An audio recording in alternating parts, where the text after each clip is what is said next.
संदर्भात काय सांगाल? काँग्रेसने ठराव केलेला आहे काँग्रेसची गुलामगिरीची मानसिकता आणि संविधानाचा विरोध हा स्पष्ट झालेला आहे। खरं म्हणजे हा काही इंग्रजांचा भारत नाही। भारतरत्न डॉक्टर बाबासाहेब आंबेडकरांनी संविधान तयार केलं।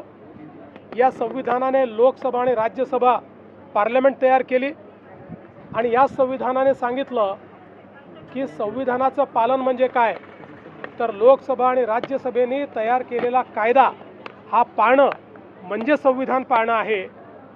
आणि आता त्याच दोन्ही सभागृहांनी घेतलेला निर्णय काँग्रेस म्हणते आम्ही मानणार नाही।